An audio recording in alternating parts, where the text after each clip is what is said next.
Good afternoon, Charlie. Hey, good afternoon. How are you, Michelle? I'm so great. I'm so grateful that you're here with me today on Michelle's Conversations That Matter. I have really appreciated getting to know you over the past few months, and thanks for giving us some of your time today. It's my pleasure. I'm honored to be here. It's great to have connections like this and to have conversations like we're going to have today. Awesome. So for those who don't know what I'm up to with my series, Michelle's Conversations That Matter, is I want to have open conversations about well-being, mental health, to really educate, inspire, and share with people individual stories, experts' perspectives. So I have clinicians on as well talking about clinical diagnosis, but more importantly, having you here today with me, Charlie, is an opportunity for you to share your story. And I think it's important. It's an important story that we all can learn from. So thank you so much for being here. We're going to talk today about frontline care and compassion. Okay. And you are a registered respiratory therapist. Could you take a moment to just introduce yourself, who you are, where you live, and more about what you do? Okay. Well, my name is Charlie Oross. I live in Newton, New Jersey, up in Sussex County. I am a registered respiratory therapist. I've been in the healthcare field now for about 11 years. And in that time, I've learned a lot of great experiences working in healthcare. I think one of the reasons why I got involved in healthcare was, the ability to help people. I was at a point in my life, I was looking for some sort of motivational thing, something in finding myself. And I found respiratory therapy to be quite interesting. And the things that we deal with on a daily basis have are really some interesting things. Awesome. And you and I know each other. I was just trying to figure this out before we went live. We were just chatting back and forth. I was trying to figure out how I knew you. I knew it was through Landmark, the work that we've done, the transformational work that we have done through Landmark. And I couldn't figure it out, but we just figured it out. We did Yes, David Cunningham's Landmark Forum last May. No, 2 Mays ago. 2 Mays ago with David Cunningham. Yes. Mm-hmm. Yeah, so we did the forum together, and then you went on to do other work. I was reviewing it. It was the second time that I was doing it. But that work is so transformational. We'll talk a little bit about that as we dive in. But sure. So talk to us and really help us understand. I think a lot of people understand this pandemic from the lens of the media, what we're seeing on television. Maybe we have a loved one, God forbid, that we've lost. Tell us what it has been like as a respiratory therapist, given the kind of disease COVID is. How has it been, and what has it been like caring for people during the pandemic? Well, I'll tell you, it was quite the experience in the beginning. I mean, it took us by storm, obviously, and affects so many people. I think we had so much that was unknown about the coronavirus and how it was going to affect people. We had theories, and we, as healthcare workers, we just applied everything that we could to sort of figure things out. And even now, we're a year into this, and there's still things we don't know a lot about the coronavirus. And yes, the media is guilty of hyping things up and really doing what the media does. But when you get to a healthcare perspective, we take one patient at a time. And when they come in, we see many different levels of these cases. We see people go from what I like to refer as from 0 to 60 in just a matter of hours or days. So people come in very maybe not so serious, but serious enough to be hospitalized, and then within days are possibly on the verge of intubation, and they're putting on life support. So I can't imagine. And for the healthcare workers, I actually interviewed Dr. Carol Paktang a few months ago, or a month and a half ago or something, and she's an ER physician, and I can only imagine the emotional toll that it's been taking on all of you, your well-being, your mental health. Like, tell us a little bit about that, and sort of how have you been navigating it and caring for yourself, especially that you have the tools of Landmark in your pocket. That's a good question, Michelle. Even thinking about that and what you say kind of gets me choked up inside, because what we've had to deal with in the past year has been very emotional at times. We give our all, and I think one of the things I wanted to touch on was I've really, in some aspects, had my faith in humanity restored with dealing with my coworkers. Many of us, experience different situations. And yes, we, on a daily basis, we're taking care of each of our patients, and what we have to do with one patient may differ from another. But it's how we've been able to come together and work with each other.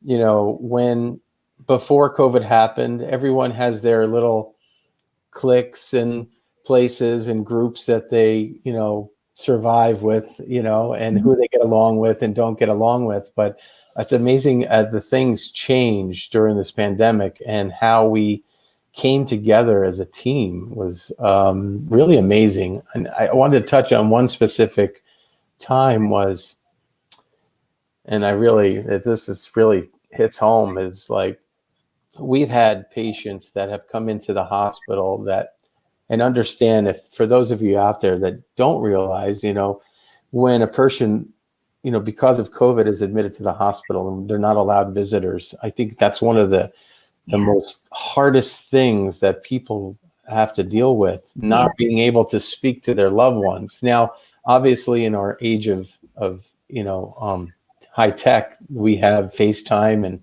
things like that, but there are patients that are maybe unresponsive, they're intubated, they can't communicate because they're sedated and paralyzed for their protection.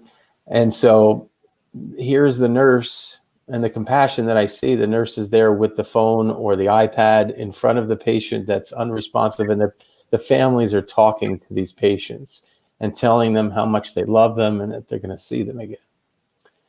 So, like I said, that gets really choked up. But one specific case was I was working in the emergency room, and we had been really slammed in our ICU. So it was full, and a lot of our floors were full. So there were many patients that were actually stuck in our emergency department, whether on ventilators. And there came a time, where some of these patients just weren't able to survive. And the patient's family really had to make that decision whether or not to continue care or withdraw care. So, we've, as healthcare workers, have been at the end of life for many patients in our careers. But when it has come to COVID this past year, I think it's just been a little more frequent than we would really like to have. So I had a nurse that was with me, and the family had decided that they were going to withdraw care from a patient. And the nurse and I were there with a regular phone. We didn't even have an iPad available at the time. And we held the phone there, and it was just the two of us. And the family all got on one at a time, saying their goodbyes to the patient. And, they really weren't responsive to hear. And then we had to withdraw care by removing life support. And so we sat there for a considerable amount of time, just listening to the family saying their goodbyes. And it was all we could do, but not just break down and, really cry. And so it's, going back to your initial question, how are we coping with it? How am I coping with it? It's been a challenge. I think we've made some strides definitely this year in the different methods and the medications. Mhm. And we've learned certain things to put in place that have really helped us manage this disease. Mhm. And, obviously the most, important thing is wearing a mask, washing our hands, Yeah. and social distancing, it is important. Yeah. So, it's like a daily, I start out my day, with my spirituality and my affirmations and how I want to positively, move out there and create that positive mental attitude that Mhm. I know what I'm going to do for myself and what am I going to do for my patients for today. Mm.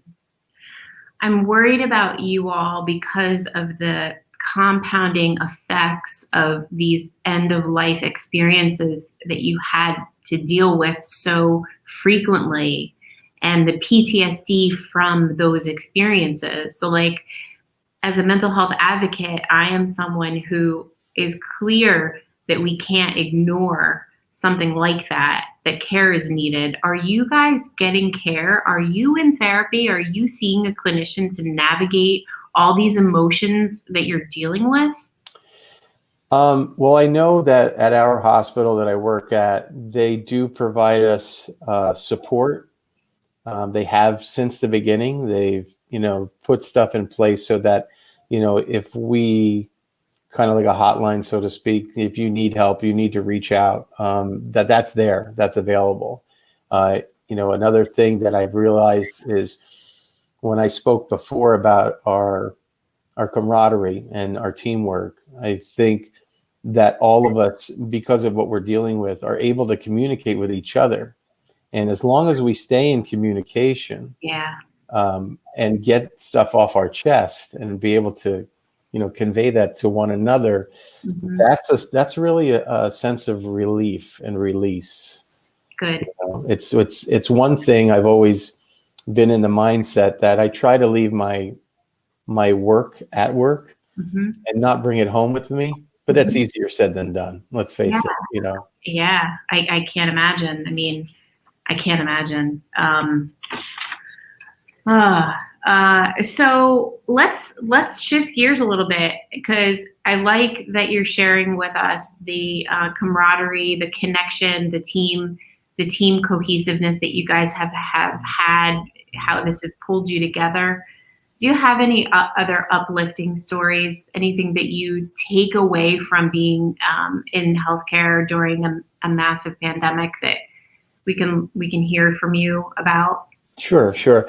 So, as much as we hear the stories and we hear about, the numbers and the tolls, and, when you look at the national averages and you see, I'm not going to spit numbers out, but I'm just saying that, the a lot of people are skeptic about how this is truly affecting people. And yes, it's a small percentage of the United States that, maybe, um, the fatality rate when it comes to our actual population. But understand that if you were put into that situation where your loved one is in the hospital, and I've had a lot of close friends and acquaintances that have had family members that have been affected by the coronavirus, that have been hospitalized and intubated. And I think one of the most uplifting things that I can reflect on is the joy when we had what we called, so at our hospital, what we had things called a clap out. All right. And it was called, we would play a song overhead, Hmm. the Beatles song, Here Comes the Sun. Hmm. So when somebody was well enough to move on from the hospital, maybe go to rehab or be released to go home, we would line the halls as could possibly be done. And we would clap and cheer for these patients to be leaving, to be able to go home and be reunited with their family. So I think that was, you know, you felt so much, gratitude for that Yeah. and so much joy when that happened. And I specifically had a few patients that I had from the very beginning, from the moment they came into the hospital and seeing their deterioration and being intubated. And some of these patients were on the ventilator, Michelle, for 50 and 60 days, which is an extremely long time for anybody to be intubated, and then to be we bypassed the airway to a trach, so that they didn't have a tube down their mouth, and just a lot of different things like that. So to see somebody get wheeled out, obviously we wheel everybody out, and move on, was just really so gratifying. That's amazing. Yeah. That's amazing. So what are your practices, Charlie? You mentioned that in the morning you said you have affirmations, you have a morning routine. And I know, we learn a lot in Landmark about the story we tell ourselves. So what are the things that you lean on to sort of help yourself get ready and go back into the battlefield? Because if you ask me, that's what you're doing. You're going back to war every day, dealing with this. Yeah. So regardless of whether I'm, at home working on things or on my way to work in the morning before I go to the hospital, I have my spirituality, and I do my praying in the morning and work on that positivity.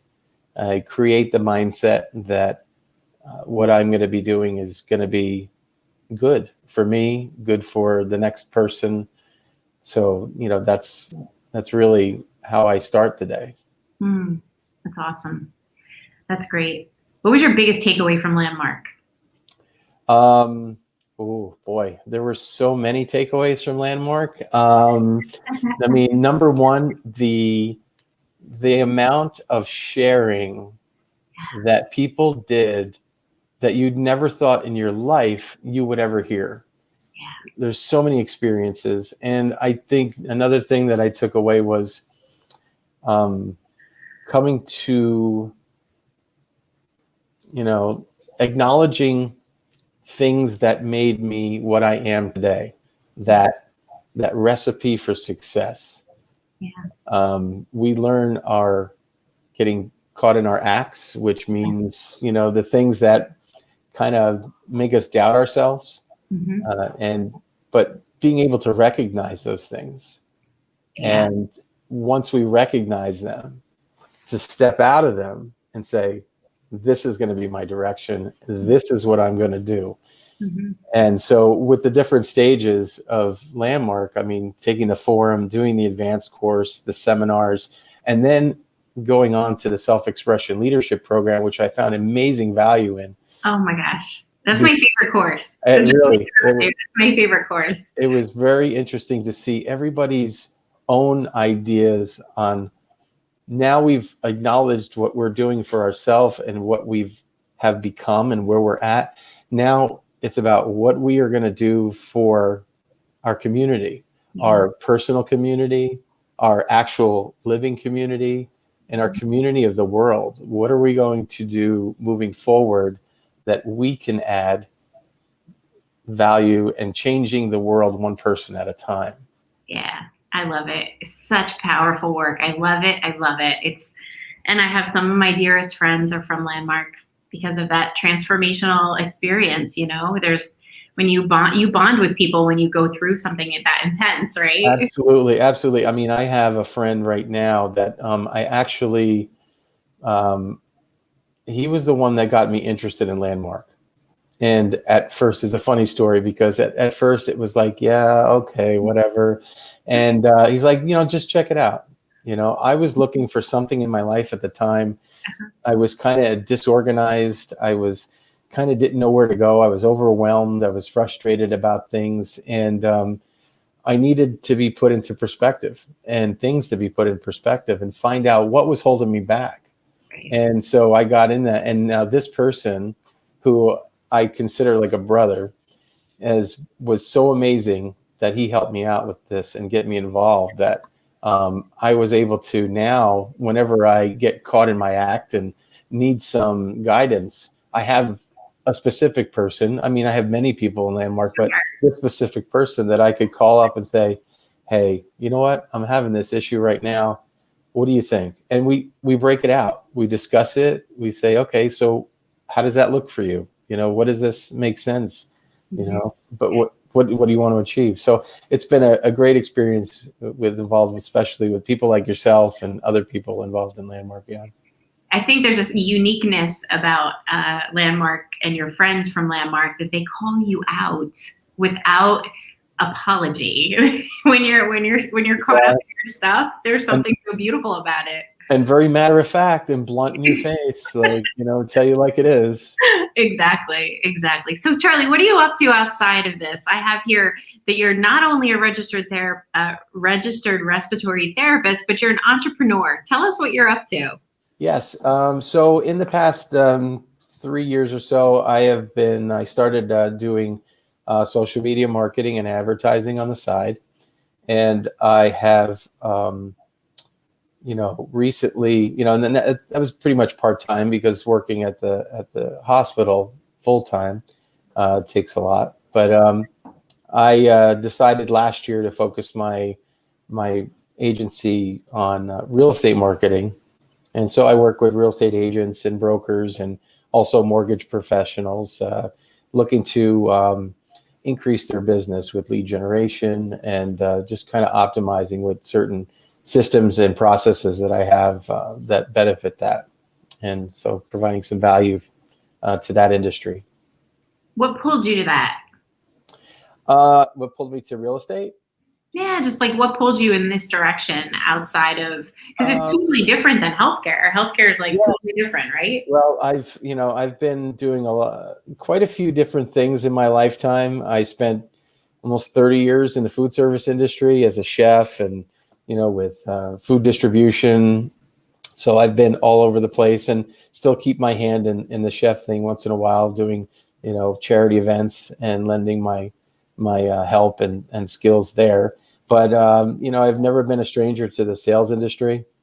And it's just the way things found themselves. I hadn't been to college. I got laid off my sales job back in 2009, and I wanted to challenge myself and go to college and put myself in a career that I could definitely, gain some self-worth from. And so that's why I chose respiratory therapy.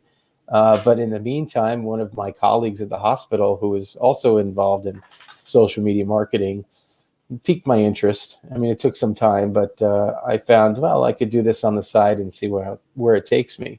So I've had some pretty good success with it, and decided rather than be all over the place to try and niche down into the real estate industry. I have a lot of contacts in real estate and mortgages, and I just, it felt good. So it's something that I'm working on. I'm developing this business as I go along, and we're really making strides right now.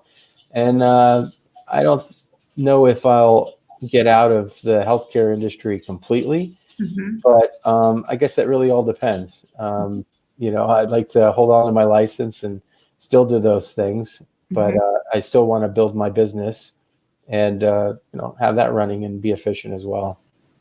That's awesome. Thanks. Your puppy keeps walking behind you. What is his name or her name? Well, the brown one is Zeus. Come here, Zeus. Come. They always have a way of making a cameo, right? Oh, yeah. Well, it's just the situation. Come here, Bubba. There he is. Come on. Up. Come on. Up. Let's go. Come on. So this is Zeus. Can you say hi right here? Okay. Hi, Zeus. Okay. Zeus is going to be 9 years old. Oh, wow. Come here, Molly. And then I have another one, Molly. Come here, Molly. Come here, Molly. Zeus and Molly. Up. Good baby. Okay. This is Molly. She's my special child. Aww. Yeah, Molly is, let's see, Molly's 6, and Zeus gets jealous every time I pet Molly. Yeah, so it works. We rescued her from a family friend whose dad died, so she had no place to go. So since we had one boxer, why not make it 2, right? I love it. And I don't know about you, Charlie, but for me, my dogs have been amazing in terms of helping me feel better, especially during the past quarantine months, I think pets are a great, really good like that. It's like, we can talk to people, but sometimes we can't. Yeah. And sometimes you just need to hold something. That's why, I'm a firm believer in pet therapy when it comes to seniors Yeah. and in homes, things like that. So yeah, pets make all the difference. Awesome. Now they're getting feisty. See, I had to bring attention to them. So, so how do people get in touch with you? Oh my God, settle down. Look at these two. They're like, Hey, we want knock to it be off. on screen. Sit. How do people get in touch with you? How do people find out about what you offer and reach out for your support? Well, you can reach out to me through Facebook, on my profile, which I'm tagged in here, or you can reach me at ocorpmediaservices.com. That's my website. You can reach out to me there, or if you want to reach me at 973-362-5951. If you're a real estate agent or a broker or a mortgage professional and you're looking to, help your lead generation get off on the right foot, or, improve what you've got going on now, let's take a look. We'll have a conversation, see if maybe you have about some type of bottleneck that you're experiencing right now. And I may have an answer for you, some kind of solution, and we could discuss that. Awesome. Any final words of wisdom? Anything you want to share with who's listening today? Any pearls or any just feedback? Anything? I would say to folks out there now that still are wondering about this pandemic, say, listen, we're on our way. We've got these vaccines, whether you believe in them or not. That's regardless. But we've got stuff that's getting put in place. Mm-hmm. Still, practice your social distancing as best you can. Wear your mask. Wash your hands. That's what's really important. So not everybody gets affected seriously by this virus. I mean, we can see that. Mm-hmm. But are you willing to take the chance? A lot of people that have comorbidities can really, and I won't go into those, but there are comorbidities that put people at higher risk. Right. And so you just have to be careful. Just be smart. Be mm-hmm. careful. And if you have to give up, we've been giving up hugs and kisses for quite some time now, and doing the elbow and the fist bumps, and let's do it for a little bit longer and develop that herd immunity, and hopefully by late spring, early summer, we'll be looking a lot better than we are. Awesome. Thank you for those words of inspiration and hope. Appreciate that. Absolutely. I appreciate you having me on today. Thank you so much for giving us some of your time. And I look forward to staying connected to you, and let me know if there's anything I can do to support you, Charlie. And thank you for all you're doing for people. Absolutely. Hey, you have a great day today. Okay. You too, Charlie. You too. Take care.